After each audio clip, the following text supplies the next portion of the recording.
Welcome back to Kyle's Korner podcast. We're finally back from the dead. It's me, Kyle, and today we'll be talking about The Mandalorian, the TV show from Disney+. Today I'm joined by my guestesses, Nick Warner Herzog. Hello, Kyle.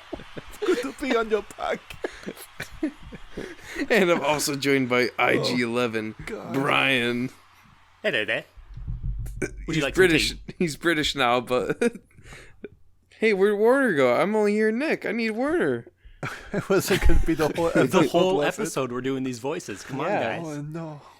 It's too much. Please, Nick. So today the topic is The Mandalorian TV show by Disney+. Today we'll be talking about our 15, well, we'll divide them up in 5 each, but we have 15 overall things we want to talk about that involve The Mandalorian or the show itself.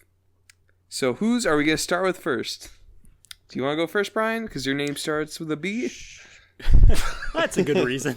Yeah, first B, that's how it works. It is. We're going by the alphabetical rule. I would love to go first. So the first thing that I wanted to talk about, just to kind of ease us into back into the Mandalorian here, is what everybody's favorite and least favorite episode is, and maybe you give it a sentence or two as to why it's your favorite episode or least Nick, favorite. that means not going a paragraph long into why you like one episode. A paragraph is a long enough succinct Kyle, thing would you like to go first? Wait, is Nick dead again or something? If it was shorter... Did Warner Herzog die again? Oh, God. So my favorite episode is probably episode 3. Which one was that? Was that the one where he gets his new chrome armor from the Beskar plates that he received from returning Baby Yoda to Warner Herzog? I forgot what the guy's name is, the Imperial Warlord. And I liked it because you get to see all the Mandalorians. You get to see some character development for the Mandalorian. You get to see some cool action. And that's about it. That's why I like it the most. Least favorite episode? Least favorite? Ooh, that'd have to be episode 5, the Tatooine one. It was just, there for no reason. And I really didn't like the character they brought in, the new bounty hunter. Fair enough. Nick, favorite and least favorite episode? So I just want to quickly point out that, yes, this is a full... We expect you to have seen the show. Spoilers and all that. Yeah. Just Definitely. a forewarning. If you're Full not, spoilers. get on that stuff, you loser. Go watch show some to Star Wars, nerd. Yeah, why are you Jeez. watching us? Why are you watching Star Wars. us? Watch They're Star not Wars. watching us. They're listening to us. Anyway, my favorite episode, I'd have to probably give it to the finale because I think I like shows that stick the landing, like their first outing. We had a conclusionary thing that left things open to the possibility of, what the next season's going to be about and what we can look forward to with like a new villain potentially. And, not so much in the way of like, it was super action packed. But maybe not so much in like pathos and logos and all that stuff, but which I like a lot in Star Wars. But it was overall a really good finale, and that's what I always look forward to. My least favorite would probably have to be the Last Samurai or the Seventh Samurai episode 4 with the blue shrimp and the tribal setting that they had.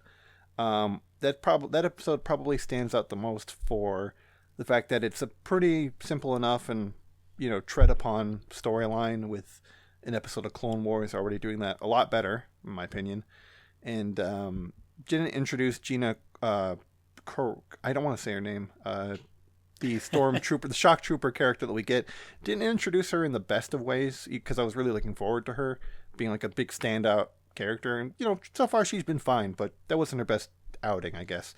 So it's kind of a disappointment after what was a great episode in episode 3. Fair enough. Brian, what's yours? Oh, thank you, Kyle. Yeah, I want to ask you, Brian. I would have to say, I think the second episode is my favorite episode, even though it kind of seems like you could skip it and it wouldn't make a huge difference to the story. I really like sort of the metaphor that's going on of the Mandalorian getting the egg for the Jawas and then the Jawas just tearing it to shreds and going crazy as kind of a metaphor for the Mandalorian if he turns in Baby Yoda.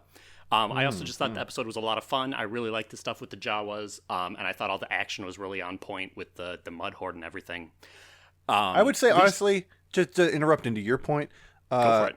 the Jawa barge being attacked might be probably one of my favorite action set pieces in the whole first season. I think that was a really good, like, to scale an entire like moving vehicle like that hasn't been done, I don't think, in the whole canon of Star Wars. So I thought that was really good. Yeah, I'd agree. I like that scene a lot.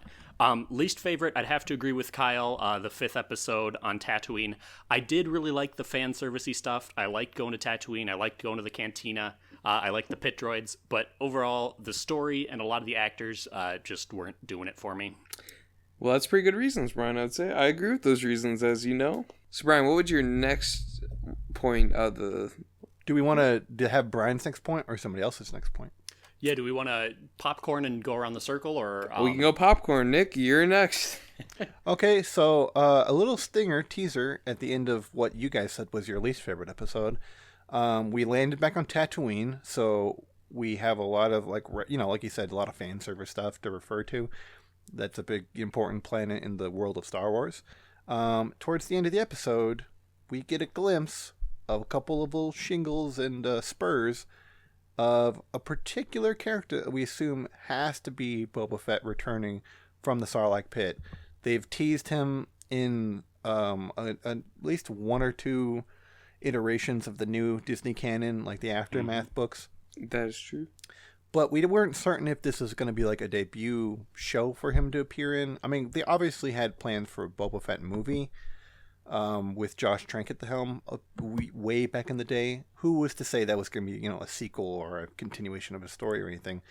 But I guess, are we expecting to fully see him in season 2? Or is this going to be like one of those things they're going to tease out for a long while and maybe never even give a full answer to? I hope they don't give an answer to it. I've enjoyed this show so much. I think throwing Boba Fett in there would just be a distraction. Clearly, the character at the end there, we're supposed to believe that it's Boba Fett, and it might be. But I don't know. I feel like personally, it would derail the show a little bit.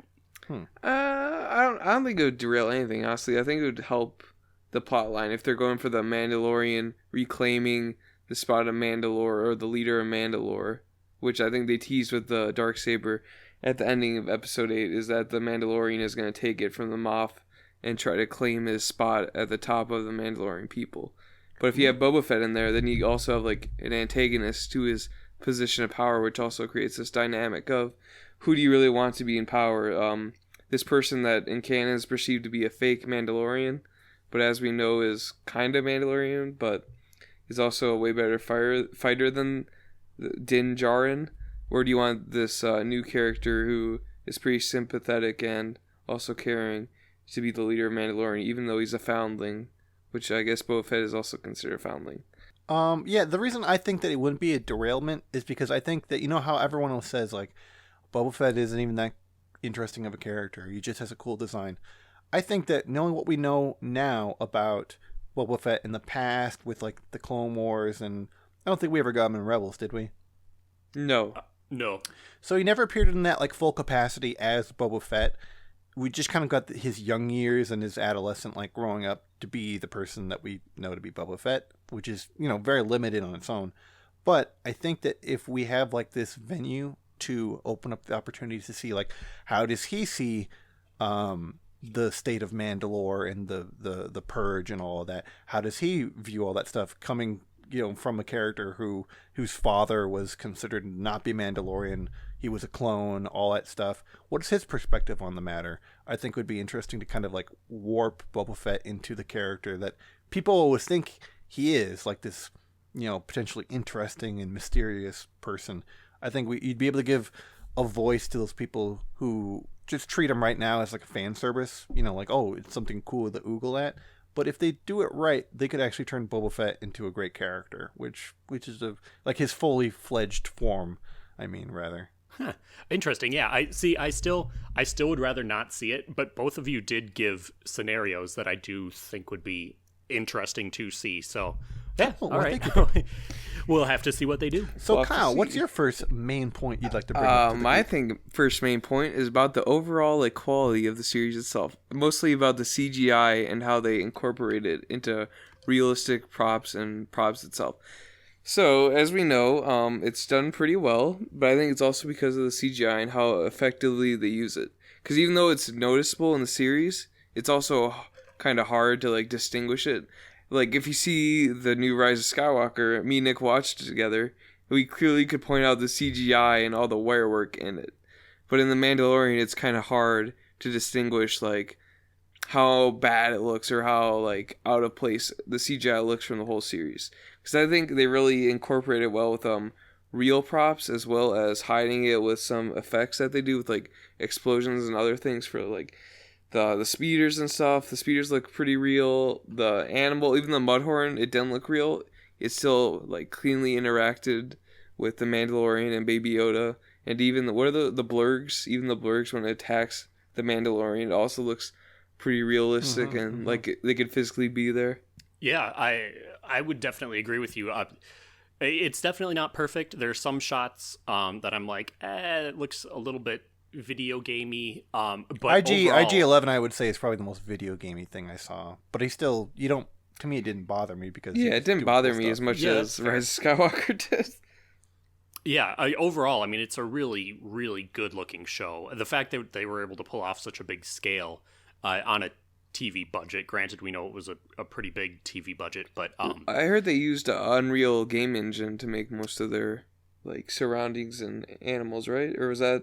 They did, yeah. A lot of the effects were rendered in the Unreal Engine, and also the really big thing that has a lot of kind of inside visual effects, people talking, is they have a new thing that's sort of supposed to be the next generation of green screen, and it's ILM Stagecraft or something like that.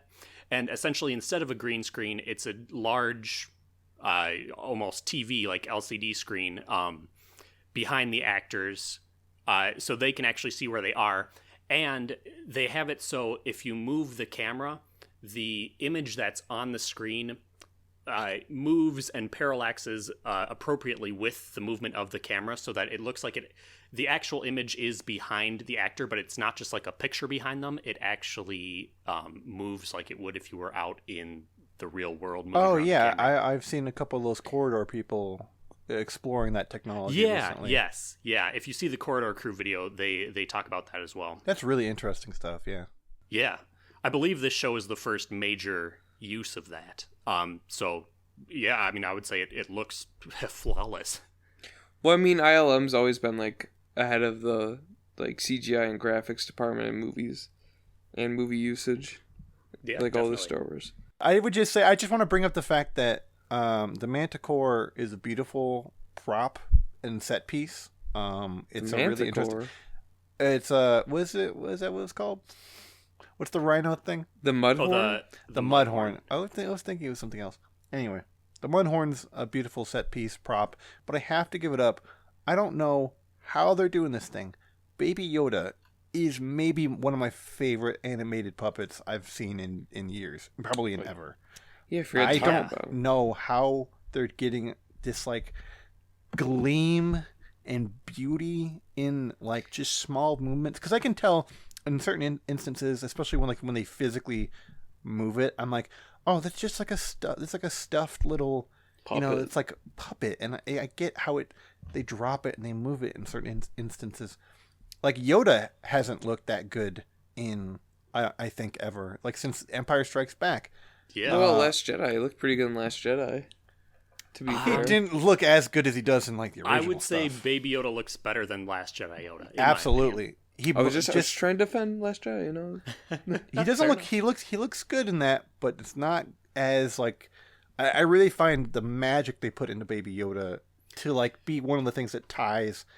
Not to be, like, too heavy on, like, oh yeah, it's so adorable, but the magic I get from that puppet is something I don't think felt for Star Wars in a long, long time. So I just want to give props to that particular who's ever moving that thing, whose ever idea it was to make it a fully fledged puppet with, I assume, bits of CGI here and there. Yeah, there are a couple bits, some facial movements and close-ups where I can tell they're using CGI to enhance it, and there's sometimes that I can tell it's a puppet. But the fact that he's a main character and the vast majority of it looks perfectly real is really impressive. Absolutely.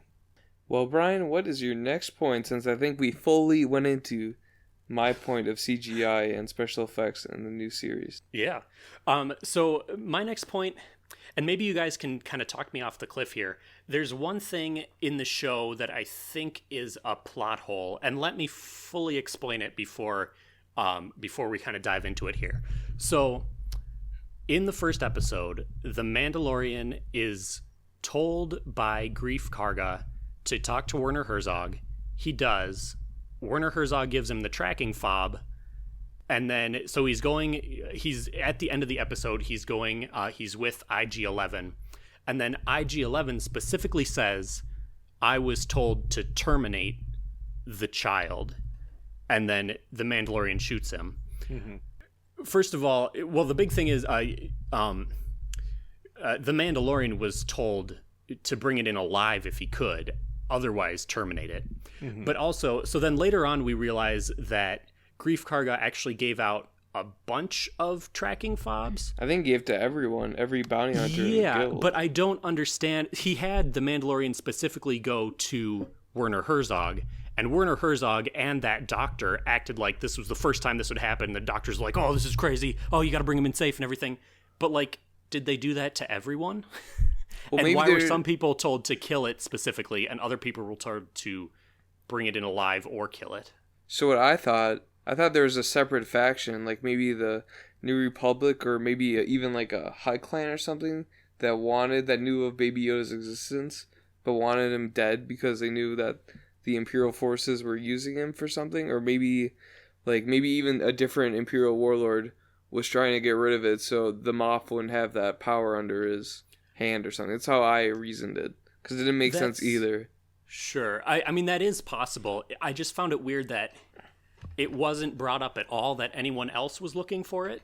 That wasn't explained. And then also, their explanation seemed to be Grief Karga saying, oh, yeah, I gave those out to everybody. But then, like, okay, why'd you have the Mandalorian go through such a specific, go talk to Werner Herzog?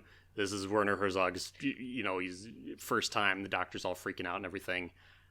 Yeah, I think you could look at it as a mix of like Grief saying like, okay, well, I've got this good guy I want to have it spoken to so I can learn the job, and then I can give out whoever, so I can get the commission if, say, one of my tens of dozens of bounty hunters gets the job done, I get, my collection, that sort of thing.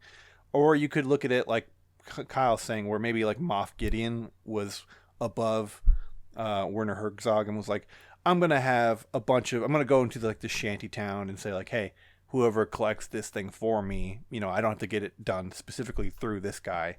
Maybe he wasn't so hands-on about it. I think it's more likely the Grief Karga route, where he's like, hey, go find out what the job is so I can get the details, considering like I'm the guy who's relaying the information.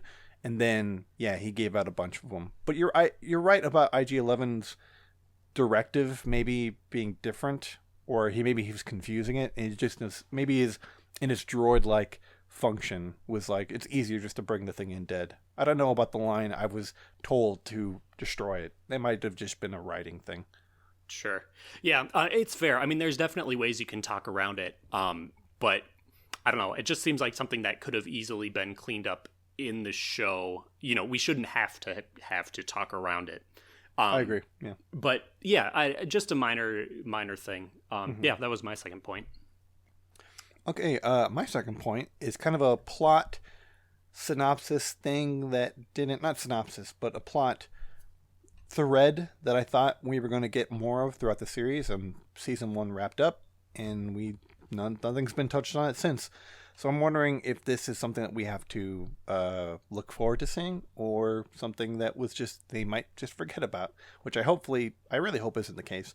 It's referring to episode 3, when the Mandalorian, after dropping off Baby Yoda, has his heel turn, and he decides to go back and get the little baby, and the doctor,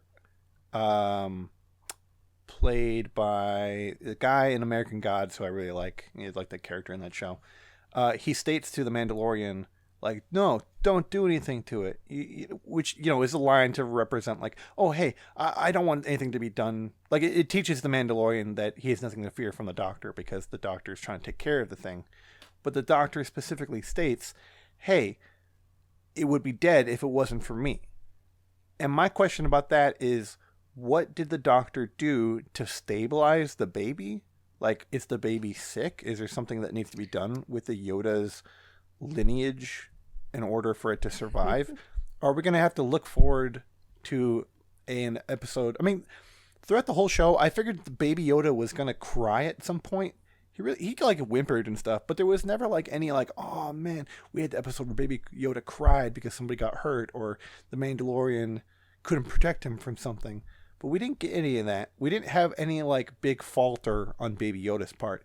Should season 2 have a storyline where baby Yoda is getting sick because something's wrong with him internally? What do you think about that? Interesting. Because it was never brought up again, and I assumed that there was something wrong with baby Yoda being out in the open. I think the he would be dead if it wasn't for me line was referring to when the Mandalorian's like looking through his heat vision and listening to Werner Herzog and the Doctor before he attacks them. Mm-hmm. Werner Herzog is saying, get what you need from it and then get rid of it.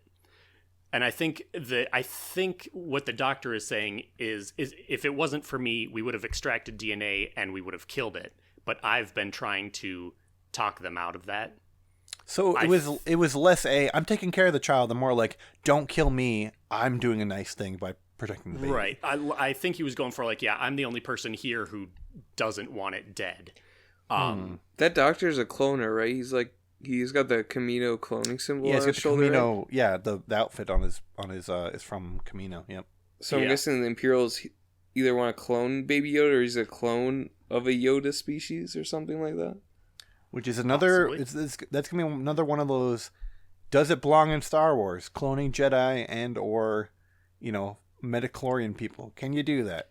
Apparently you can, because Snoke is now a clone and he uses the Force. Oh boy, don't remind me. He's born in a mason jar and born in a mason jar.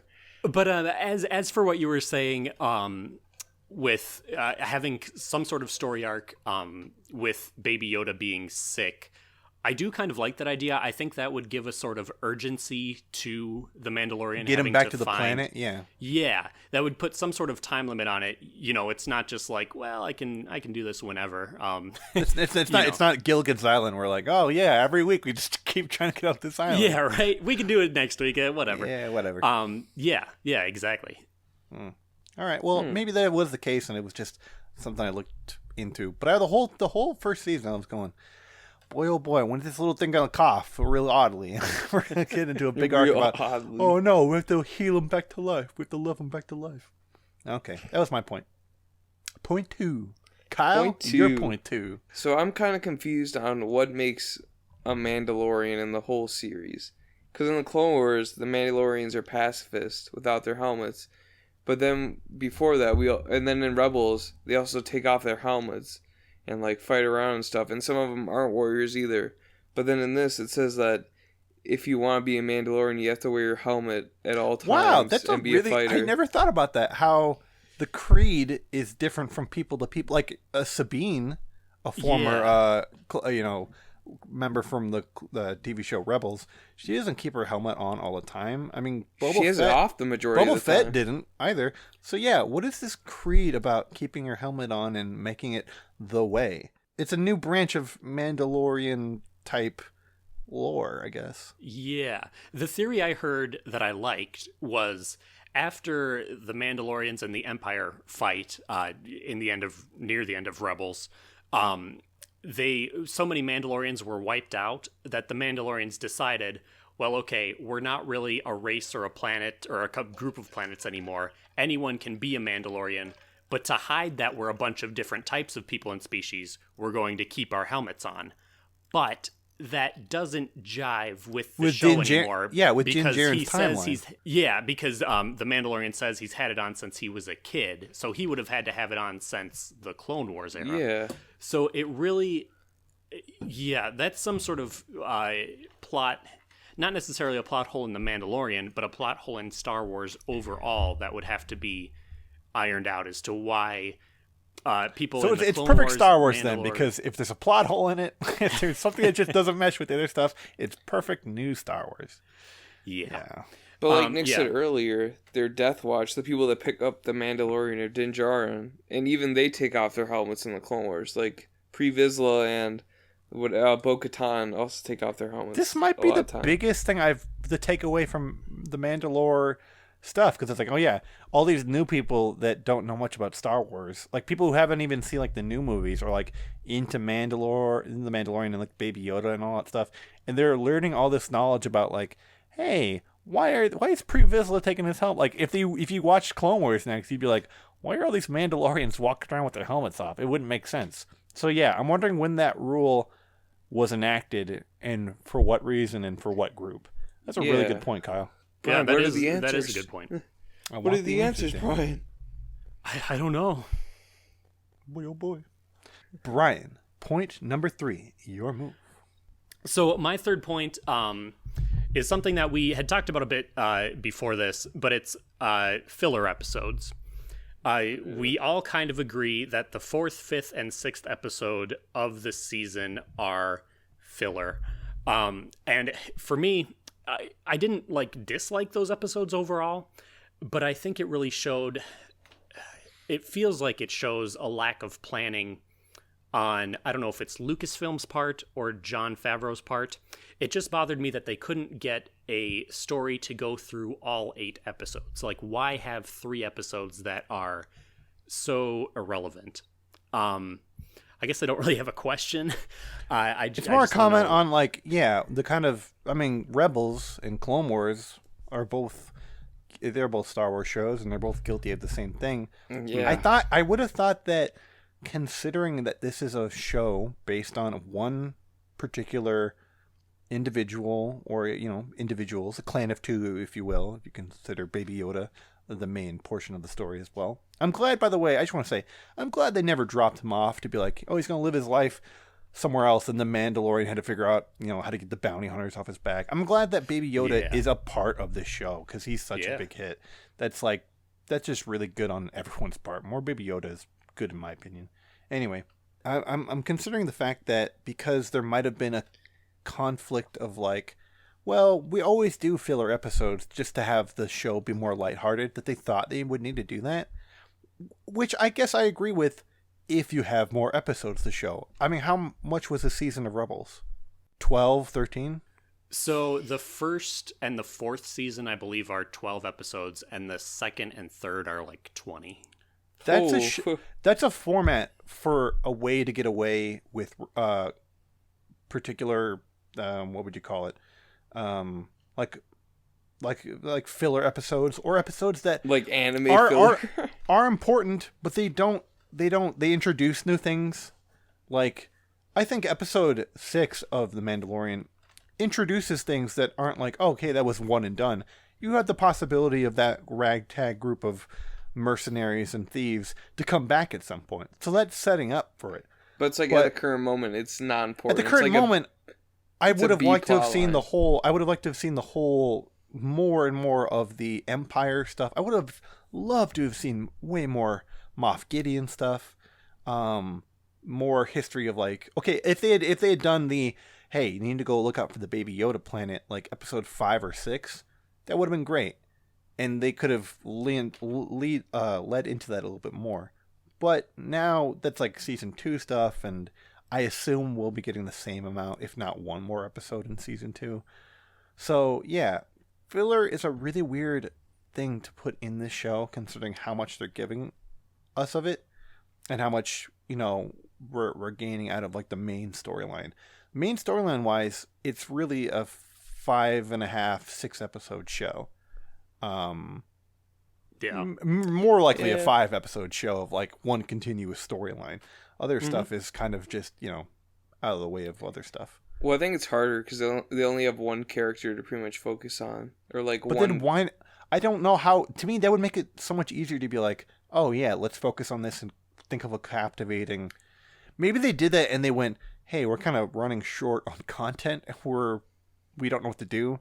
Oh, okay, write a filler episode. That's what I times thought. 3. They're like, we came out with the plot line. It's not long enough to fill 8 episodes, so we're gonna have to have filler. I would think in that instance you'd go, okay, write more storyline, figure out another place to go, that, come up with more stuff. But I guess I don't know. Well, I mean, the filler definitely had stuff that was important to the main plot line, but the majority of it was filler. So it was kind of... I'd say it's more interesting stuff. Like, I'm curious as to why those dog people in episode 4 have an ATST. Like, if they had delved into more things about, like, post... We are officially in a post Empire world. If they had shown more Remnant type stuff, like kind of like how Force Awakens does a whole lot with like Jakku and stuff. If they had shown a lot of that kind of thing, like they did in episode 1, where they mentioned like the Corellian or like the Imperial credits aren't worth anything. If they had just shown more of the world that they were living in, I would have been fine with it. But more or less, an episode like the Prison Break episode, I don't think you could distinguish too heavily from like the Rebels era timeline. It's just like, oh, it's a Prison Break episode. There's a ship. You can say it's a New Republic ship, but there's nothing that really makes it different overall, I don't think. I'd say the filler episodes are something that I hope we don't see too much of in the future. Agreed. There probably will be, though, Nick. There probably will be. Yeah. Nick, your next point? Now that the series is kind of lent in the direction of, okay, we're going to go look for Baby Yoda's planet. Do you think that the show is going to drop off Carl Weathers and Gina Carano? I mean, we have stuff to look forward to, like, the possibility of the Bill Burr crew and all those people. And, of course, I don't think we can possibly say we're not going to see Moff Gideon in the future after the ending of Episode 8. I guess I'm wondering, do you think that, like, those two individuals, now that Queel's dead, now that IG-11's no longer existing, do you think that we're going to kind of just have a brand new slate, no more returning characters, everything's going to be brand new besides Baby Yoda and Mandalorian? I think so, because the whole purpose of the first season was to get Baby Yoda safe and away from the Empire. But now that they succeeded it by destroying all the Imperial forces on that planet and using those supporting characters as like help to defeat the Empire and kill the people that are searching for it, I think the point of them was just to help the first season's plot along. But now that they're going to the second season, I think there's going to be a new ensemble cast with maybe like the first season's cast also coming back maybe like a couple times in like holograms or something, giving us updates on the current affairs of the Imperials and Moff Gideon on that planet. But I feel like their time in the series is probably close to the end at this point. Yeah, I agree. I wish that weren't the case. I liked both Gina Carano and Carl Weathers. Carl Weathers. Karga. Grief Karga. Grief Karga. Why Yeah, are you saying wish it like they that? would... It's not how he speaks. What are you doing? Oh, I can hear Brian's confusion. Oh, yeah, Grave Karga. Yeah, I wish like that? I wish they would Where's continue to be main characters, but I'm guessing they're only going to be in 1 or 2 more episodes in the upcoming season or seasons. Just to wrap up their stuff. I mean, they really did end up like, hey, we're all buddies now, but I guess you're going to head off and do your own Baby Yoda search. So I wonder how they would play into coming back into the story. I don't think they will. I mean, I'd be fine if I just know that Carl Weathers died in his sleep, a nice old man. Sometimes in like the Return of the Jedi, or like sometimes during like Last Jedi, it's like, oh yeah, and Grief Karga passed away at the age of 87 or something. I'd feel happy about that. Sadly, Nick, that won't happen. What do you mean, sadly? What's your opinion? I don't think that's going to happen. He's going to peacefully die in his sleep, an old... You think they're going to bring him back like, hey, Mandalorian, Mando, we need you back, and then the planet gets blown up or something? Or he's going to get cut in half by the Darksaber. Ooh, that'd be cool. Oh, yeah, like, do you think, like... that would be a way to bring them back in, is have... I mean... Everyone's dead? Well, no. Moff Gideon is still on that planet. I imagine him holding... Carl Weathers hostage, and then Mandalorian having to come back to save him. Yeah, I think it'd be a good way to go. But then it would feel like episode 7 again, like, hey, come back here, and then we're going to have to get a ploy to get him out. It would kind of feel like that sort of thing. I'm kind of tired of, not tired, but I'll be glad to move on from the Guild planet for a good while.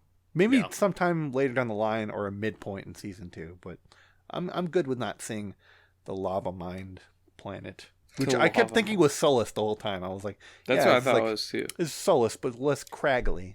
But it's not. I looked it up because we were talking about it earlier. It's Navarro. Yeah, Navarro is a lovely planet this time of year. Yeah. I love Carl Weathers.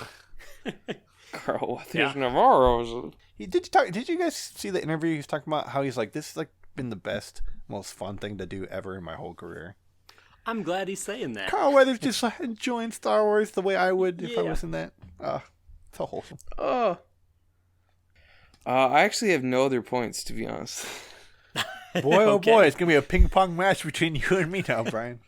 Well, I didn't have that many like things to talk about. You guys have stuff you already brought up, and I was like, dang nabbit, that's stuff I was thinking of, but there's like nothing else I could think of. Well, hey, we are the guests, and you know we don't get a lot of time on this Sody Boys network, so I'm glad we have airtime. We appreciate that, guy. Yeah, you we guys need are to welcome. be heard. You guys need to be heard about this concerning topic. All right, and then I'll hand it off to you, Brian. What's your next point? All right. My next point was something that I really, really liked about the show was the way it showed different cultures.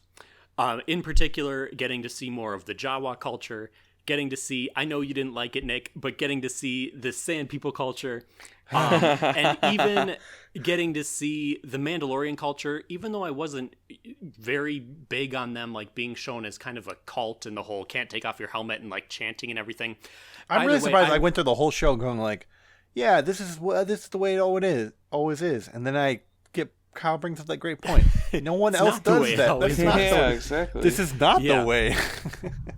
That's something I really liked, was just diving into particular cultures. Like, honestly, if they just did like a Star Wars anthropology show, like where he just walked around and was like, all right, today we're going to learn about this species. Like, I would love that. Elements of this show are what the Fantastic Beasts series should have been. Just like exploring interesting new cultures. I guess I don't really have a question. I just wanted to bring it up. Yeah, it's a statement, Brian. That's a good statement. We said things we wanted to talk about, not necessarily the fact that questions. I now know what now I don't know what name they are. The Porgs, or no, Porgs are The Last Jedi.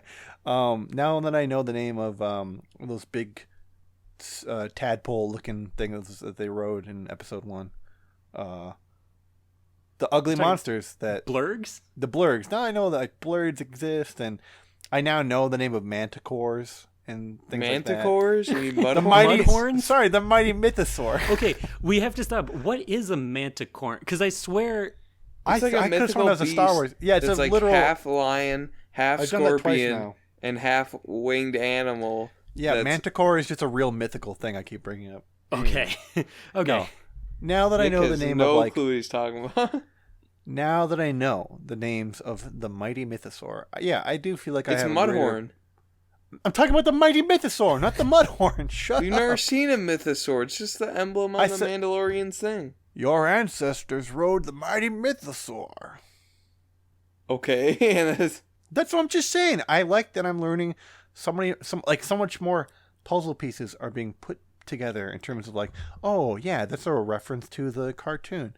Oh yeah, that's a reference to Life or the holiday special. That sort of stuff. Everything about the show has kind of been like a summation of what's been great about Star Wars for the past, 40 years. It's now being fully realized. And that's kind of what's going to make me excited to see stuff like, whatever the potential of the Obi-Wan show is going to be like, just seeing more of the lived-in world that we so love. I think it's been really good. So that's a good point, Brian. I like that whole. I would like to see a nature documentary show on like porgs and all that. The porgs on the island. I guarantee it's a Funny or Die video somewhere. Anyway, my next point. Considering that we had a whole lead up on the Mandalorian, they treat their code of honor very seriously, and we already saw him take his helmet off previously in my least favorite episode. considering like the window was wide open. Any of those kids could have looked and like, Oh yeah. just seen it. Even if they didn't know who he was, he would have been like, "Oh well, a living being has seen my face. That was mightily No more dumb helmet. of me. No more helmet anymore." Chucks it off. I don't. Considering he just looks like Pedro Pascal, I don't know why we needed to see his face. I'm kind of bummed that we did. Yeah, I almost wish they had either saved that or made it. Part of me was like, okay, I'm glad it wasn't a huge thing, but the other part of me was like, there was all that build up for nothing. Like, No, yeah. If they had just said like, okay, the reveal is not the reveal, but like, oh, the loophole is, well, I can't reveal my face. I can't take my helmet off, so I'm gonna die. If he goes, well, I'm not alive, so it's okay. Then it's like, okay, good. He can get away without his face being seen. But then we see his face. So I feel like his whole code of honor is disgraced via us as the audience. Like, there is no mystery now. We now know what his face looks like. It's just Pedro Pascal.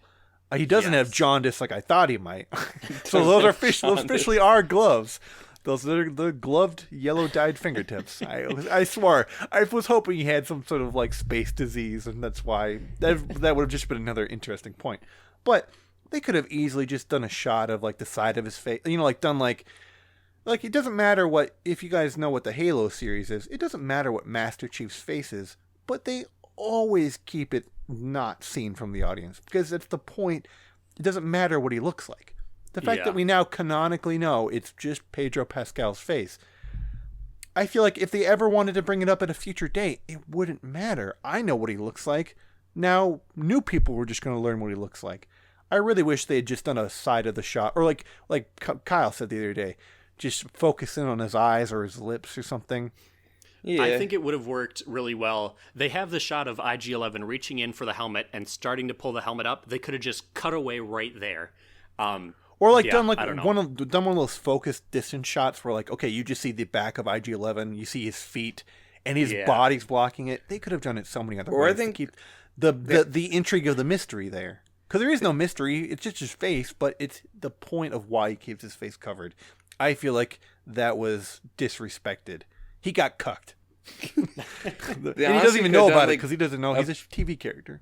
A POV of him looking at IG-11 taking off his helmet. That would have been so good. That would have been like, oh yeah, he gets sunlight. Not like he doesn't ever take his helmet off for real, but yeah, to look like in the eyes of another person, technically, yeah, that would have been so good. A POV shot with him getting the back to spray would have been so nice. Yeah, that's the other thing about that scene. I didn't like the back to spray. I know you don't like that. You don't like just medical have stuff. This and it'll heal your brain damage in a couple hours. What's another thing that you don't like? Because I assumed that he had just like a shrapnel as well or something. Because he gets hit in the back of the head with a blaster from Moff Gideon, and then a big concussion or whatever.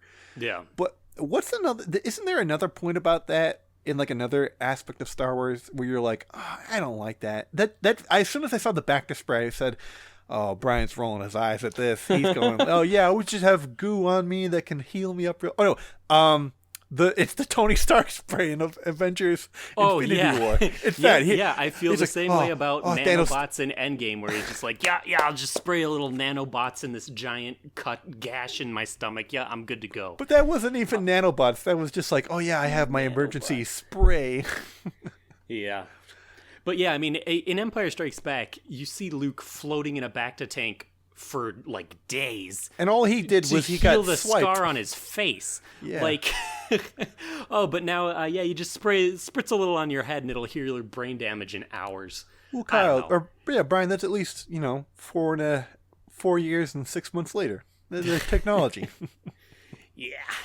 No, I don't know. It was just a bit too convenient. They could have just, again, if they hadn't shown his face, they wouldn't have had to show what IG-11 healed up.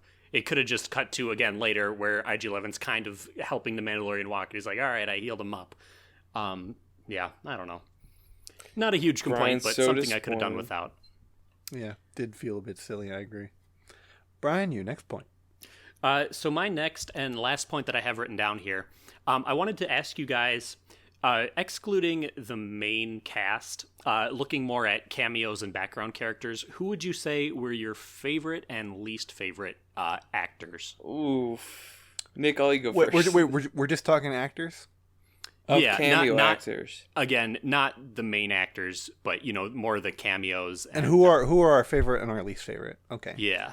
My favorite. And it doesn't have to be just like one, just name a few that you liked and you didn't. Werner Herzog had a great debut. I don't think they utilized him as much for like the 2 minutes he was in episode 7. Sure. He had a great debut, and I thought he was going to be a big mainstay character for the show. Kind of wasn't. Oh wait, so we are just talking background characters? Yeah, who's your favorite and least favorite, like, cameo Yeah, I mean, like, So, the I mean, background like- characters we have to work with are people and I mean like more like Earring as an McGillicuddy. actor. Earring McGillicuddy and, Mulan and stuff. I'm trying to think of, like, people that were that type of acting. character. That were... I can go first if you'd like an example. Yeah, please. So I would say for some of my favorites, even though I wasn't huge on the episode, I really liked Bill Burr. Yeah, I Bill thought Burr he would fit definitely right be up in. there. I would say the same with Matt Lanter and Clancy Brown. As for Say it least about Matt Lanter's 4 lines that he was muttering. he played him very well. He did was play a him very good, well. I scared definitely officer. thought he was a little baby boy guy who was out of his depth with these guys. He definitely played that well, but it was just so funny to see the actor to the best character in Clone Wars, surprisingly, just be reduced to, I got knifed. Yeah. And then least favorite, I forget the actress. The waitress? Name. She voices Princess Carolyn in BoJack Horseman. Oh no! No, She's Who in is the she? 5th episode. She I know runs the she is. hangar in the 5th episode. I know. Oh, She was the old delightful. lady? She was Yeah. delightful. No, with her pit droids, I love that. She was and pretty her. bad. No, I she's didn't great. like her. Not gonna lie, she was pretty bad. I like that they gave her a Ripley from Aliens look. Yeah, they did. I like that she had that whole like Star Wars vibe about her. Yeah, no. And that's okay. Because maybe I'm being biased because I like her in all other aspects. Because I like what she does with Jon Favreau. I like what she's done with a couple other productions I've seen her in. So yeah, I can see her being a bit of a whiner. Yeah, I guess so. Okay, as you were saying, Brian? You guys can say your other ones if you have any. I just thought of a point while we were talking about that specific character. Kyle, if you don't mind me derailing my own point here. No problem. You can derail Kyle, a little, Brian. Derail a little. Nick's done a lot. You can do a little. Kyle, did you come Okay. up with your own? Oh wait, are we gonna jump to a new thing, or did Kyle come up with characters he liked? Oh, I know Yeah, my that's characters. fair. I'll write mine down as a 6th point. All right. I would say, yeah, Bill Burr is definitely up there as a guy who you wouldn't think would fit in pretty well with Star Wars, but then does a really fine enough job. Taika Waititi, I thought wasn't going to be a character at all, and then ended up being great. I guess you could consider Queel a, kind of side character. I'd say he was my favorite out of the whole season because he stood out to me as like just a character that you picture the guy's whole life. You can figure what an Imperial Ugnaught had to deal with, So I thought that he was a good character choice to kind of make like this, solemn and wise character. He was the old man. Every new movie, every new brand new debut has to have an old man die at the beginning, and he was the old man that ended up dying. He was. Yeah. Fair enough. Oh, and my least favorite would definitely be that waitress. Holy shit, that was The bad. I'm waitress? sorry, guys, but that was bad. Yeah, no, that's well, I fair. guess she's been around here for a while, taking your credits here. What did I say to Brian? It was the Maya Rudolph of Star Wars. Maya Rudolph of Star Oh God. Yeah, I don't know where they found that actress, but she could not act. I mean, she was in a sea of bad actors most that whole people episode. on that planet couldn't act. Boy, but, oh my God, she Most stood out. Yeah. planet couldn't act. There's the non-actor planet. Yeah. So my one of my favorite cameos was actually in episode 8 with Jason Sudeikis and was it Justin or Jason? Jason. Jason Sudeikis and the other guy's name's I forgot his name. Mm-hmm. But they're the two recon troopers that are like punching Baby Yoda and say, "Hey, can you open that bag? I want to see it. Can you open it? Come on, you see it." The fact that the episode opened up with a comedic bit, I was like, okay, so Taika's taking this route. This is gonna be fun. But I was like, as soon as that happened, I was like, is this gonna be like a whole comedic episode? No, that episode's just well directed. He just knows what he's doing. The comedy fit in, I thought.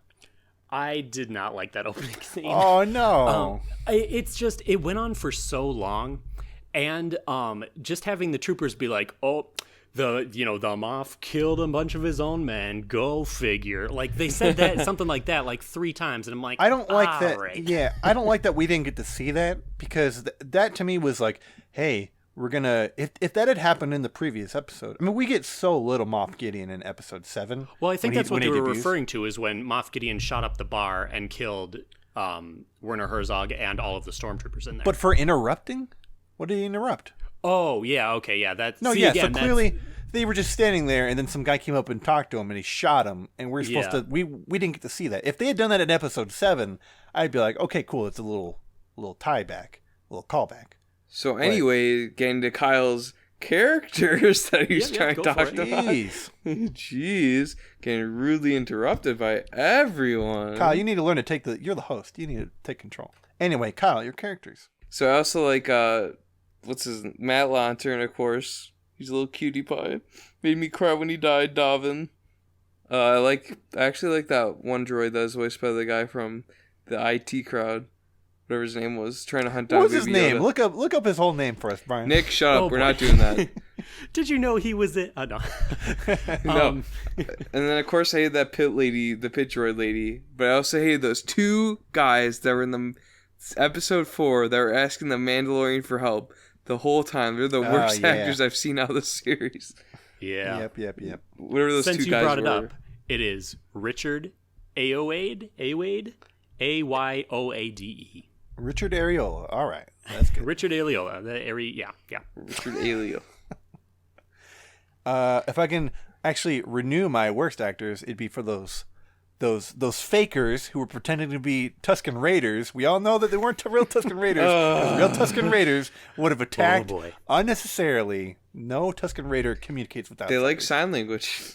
They see pod racing going on all the time, and what do? They shoot at the contestants playing it. Because they're trying to sign, fun. it's too loud. They can't sign over the loudness. They can't. Oh, that's a good point. They couldn't do the whole. They couldn't hear their fingers moving. Okay, my point retracted again. So Nick, what is your next point from this point? So considering I am apparently the person with the last points to be made, I've got a couple things here. Only 3. I actually remember. Yeah, Brian's I got wrote another down one more. You Okay, must we'll not get off to paying that one. attention again, Pass back Nick. Sorry. To talk about a big highlight from the finale, I guess it's not so much a point or a question as much as what do we think about the Darksaber being introduced? Because a lot of people are going to be confused as to what that is. Are we going to have to get a new explanation as to, what was Vizsla's great-great-great-great-great-grandfather who was the first Jedi Terra guy? Vizsla? Are we going to need a backstory on that? Or is it just going to be something that they're not going to really explain? They're just going to say, like, this is an important sword in the realm of Mandalore. It was taken from, assumedly, it was taken from Satine's Bo-Katan. Bo-Katan. It was taken from Bo-Katan, all that jazz. Yeah, I don't think they need the historical background of the Darksaber. That makes no importance to the plot or anything. They just need to say it's important to Mandalore and its people, and I took it from the last leader, and that's it. I'm wondering if they're gonna serve Moff Gideon's role as kind of a orator and or curator about a guy who knows a lot about Mandalore in general. No, I think that's like more of like a Thrawn type character who's like a curator of the culture and understands but considering he was an ISB officer during the Purge, he knows a good amount. He can tell you the background to as the audience member. He can explain certain things to other people out loud that would let the audience in. Couldn't the Mandalorian do that too? Because it's his culture. So his culture, as far as we know, is an offshoot that isn't of the mainstay people. Like he's like Death Watch minus actually killing anybody. We still don't know much about what happened with the Purge. Why people started to go into this route of wearing helmets and not taking their faces off, or not taking their faces off. That is their face. Yeah, I'm wondering if in episode 2, I know we're gonna be looking for Baby Yoda's planet. I mean season 2. Season 2. What did I say? Episode 2. I know in episode 2, I know specifically in season 2, episode 2, we're going to be looking for Baby Yoda's planet, but I'm really hoping the show is about the Mandalorian. I'm hoping we're going to hear more more mainstream or traditional Mandalorian culture. I actually have a second point I'd like to blend in here that we can cut off. Do you think we'll see Mandalore? You mean like Clone Wars Mandalore, where it's mostly a desert, and then there's cubist cities with I blue know glass? no other Mandalore other than cubist, weird, artsy Mandalore. I think it would be an interesting ballsy move if they went there, just because a lot of people are going to be like, "What? What is this?" Like, that's not what you expect when you think of this warrior race planet. It's just cubist. Yeah, and I world. mean that was really, really controversial when it showed up in the Clone Wars. Because, was it? Yeah, before that, in the EU, in all the books and comics, Mandalore was a jungle planet.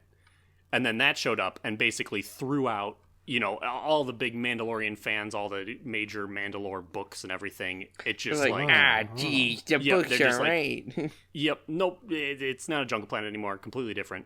Well, it was like a domed capital, right? It wasn't like that's like their one inhabitable area. The rest of Mandalore didn't look inhabitable. Just the outside of their capital looked like a white dune desert for the most part. Yeah. So. I think it's because they had like atomic warfare and they blew up like the whole planet and made it radioactive or something. Like the fact, that. like just stuff like that is so interesting for me to want to learn more about. I really hope that we're going to get more different aspects and facets of Mandalore as a whole. I mean, we get the whole Mandalorian isn't a culture, but you have to know that. You have to know that Mandalore was a guy. He recruited people. They wore this helmet. They did all that stuff. Yeah, I'm interested. Yeah, I mean, I think it'd be great if we saw it, but yeah, I don't know. All right, that was my other point. Brian, this point that you wrote down, I want to hear it. Okay, this is one that I wrote down as we were talking about Amy Sedaris' character, and that is, the Mandalorian is the worst babysitter. And I'm saying that because of the 5th and 6th episode.